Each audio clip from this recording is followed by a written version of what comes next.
வணக்கம், welcome to அமெரிக்கம் talkies. போன வாரம் ஒரு மார்வல் மூவி ரிலீஸ் ஆச்சு, ஸ்பைடர்மேன். பட் அதுக்கு ரிவ்யூ போடாம ஒரு டிசி மூவி ரிவ்யூவோட வந்திருக்கேன். லோகேஷ் கனகராஜ் நடிச்ச டிசி மூவி எப்படி இருந்ததுன்னு சொல்றேன், வாங்க.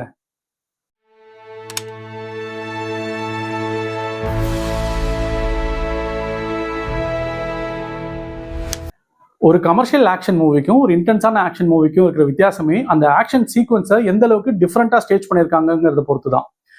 உதாரணத்துக்கு ஒரு மார்க்கெட்ல 100-150 பேருக்கு முன்னாடி ஒரு லார்ஜர் தேன் லைஃப் இமேஜ்ல ஒரு ஹீரோ வந்து வில்லனோட ஒரு 10-12 பேரை வந்து அடிச்சு பறக்க விடுறாருன்னு வைங்களேன், அது கமர்ஷியல் ஃபார்மேட் மூவி.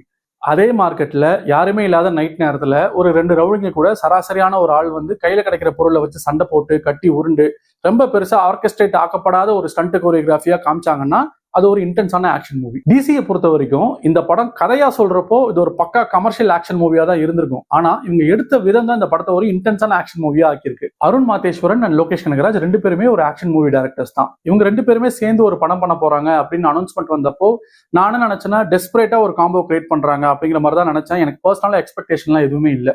இந்த படம் போய் பார்க்க போறப்பையும் நான் என்ன நினைச்சேன்னா, சரி லோகேஷ் கனகராஜ் வந்து ஹீரோவா நடிக்கிற ஒரு படம் அப்படிங்கிற ஒரு பெர்ஸ்பெக்டிவ்ல தான் இந்த படத்தை போய் பார்த்தேன்.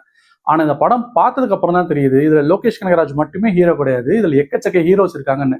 டு ஸ்டார்ட் வித் படத்தோட cinematography, art director, stunt choreography, Wamiqa, Sanjana Krishnamurthy, Avinash, Krish Dayal, Kasthuri Raja, இவங்க எல்லாருமே ரொம்ப நல்லா நடிச்சிருக்காங்க. முக்கியமா லோகேஷ் கனகராஜ் அவரோட ஹேர் ஸ்டைலுக்கும் அட்டையருக்கும் கணக்கச்சிதமா பொருந்துறாரு இந்த கேரக்டர்ல. ரொம்ப பெரிய எக்ஸ்பிரஷன்ஸ்லாம் கொடுக்க தேவையில்லை இந்த கேரக்டர்ல. சின்ன சின்ன சட்டிலான எமோஷன்ஸ் மட்டும் காமிச்சா போதும்.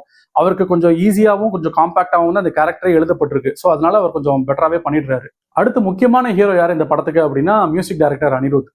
பொதுவாக லோகேஷ் கனகராஜ் அவர் டைரக்ட் பண்ற படத்துல முக்கியமான ஒரு ஃபைட் சீக்வன்ஸ் வரப்போ ஒரு பழைய பாட்டை ஒன்று பேக்ரவுண்ட்ல ஓட விட்டு ஒரு பேக்கேஜா நம்மளுக்கு ஒரு டிஃப்ரெண்டான ஒரு எமோஷன்ஸை கிரியேட் பண்ணியிருப்பாங்க. இந்த படத்துல அனிருத் என்ன பண்ணியிருக்காரு அப்படின்னா, முக்கியமான ஃபைட் சீக்வன்ஸ் வரப்போ ஒரு கர்நாடிக் ஃபியூஷன் மியூசிக் வந்து போட்டிருக்காரு. அது பயங்கரமா ஜெல்லா அது படம் பார்க்குறப்போ. உங்களுக்கு கர்நாடிக் ஃபியூஷன் மியூசிக் பிடிக்கும் அப்படின்னா அந்த எபிசோட்ஸ்லாம் ரொம்பவே நல்லா என்ஜாய் பண்ணுவீங்க. பொதுவாகவே ஆக்ஷன் சீக்வன்ஸுங்கிறது வந்து ஒரு பே ஆஃப் மூமெண்ட் தான். வில்லன் பண்ற அநியாயத்தை தட்டி கேட்கறதுக்காக ஹீரோ போய் சண்டை போடுறது தான் அந்த பே ஆஃப் மூமெண்ட். நிறைய படங்கள்ல வந்து அந்த ஆக்ஷன் சீக்வன்ஸ் வந்து திணிச்ச மாதிரி இருக்கும். அதுக்கு முக்கியமான காரணம் என்னன்னா, அதுக்கு முன்னாடி காமிச்ச அந்த அநியாயம் அந்த எபிசோடு வந்து நம்மளுக்கு பெருசா கனெக்ட் ஆயிருக்காரு. ஆனா இந்த படத்துல அந்த விஷயங்கள் நம்மளுக்கு ஏற்கனவே பார்த்த விஷயங்களாவே இருந்தா கூட, நிறைய படங்கள் அது பார்த்திருக்கோம், நம்மளுக்கு தெரியாத எந்த புது விஷயமும் இந்த படத்துல காமிக்கல.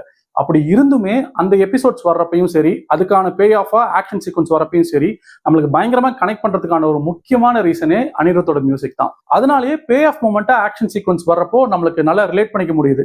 இன்னும் போட்டு 4 சாத்துங்க சார் அப்படிங்கிற மாதிரி தான் நம்மளுக்கு தோணுது. இன்ஃபேக்ட் இந்த படம் பாக்குறப்ப எனக்கு நிறைய விஷயங்கள் மனசுல தோணுச்சு. என்னன்னா, இது வந்து இன்டென்ஸான ஆக்ஷன் மூவியா இல்ல மியூசிக்கல் ஆக்ஷன் மூவியா அப்படிங்கிற ரேஞ்சில் எனக்கு தோணுச்சு. ஏன்னா நிறைய மியூசிக்கல் மூவி வந்திருக்கு உலகத்துல. பட் அதோட ஜானர்லாம் பாத்தீங்கன்னா ஒரு ஃபீல் குட் இல்ல ரொம்ப சட்டலான ஒரு ஜானரா தான் இருக்கும்.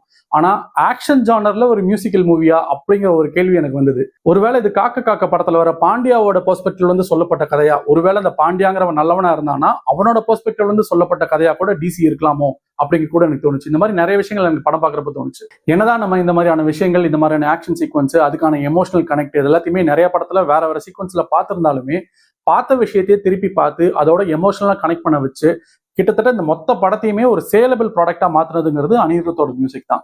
இந்த படம் வந்து எல்லாருக்குமான படம் கிடையாது. இது வந்து ஏ சர்டிஃபைட் மூவி, 18+. நான் அதை பத்தி சொல்றேன்னு நினைச்சுக்காதீங்க. 18+ஆவே இருந்தாலுமே இந்த படம் வந்து எல்லாருக்குமான படம் கிடையாது. ஏன்னா இந்த படம் வந்து பயங்கர கோரியா, கொஞ்சம் ரத்தம் தெரிக்கிற மாதிரியான ஆக்ஷன் சீக்வன்ஸ்லாம் இருக்கு. மனசு ரொம்ப வீக்கா இருக்கிறவங்க, முக்கியமா லேடிஸ், இவங்கெல்லாம் வந்து இந்த படத்தை வந்து விரும்பி பார்ப்பாங்களான்னு எனக்கு தெரியல.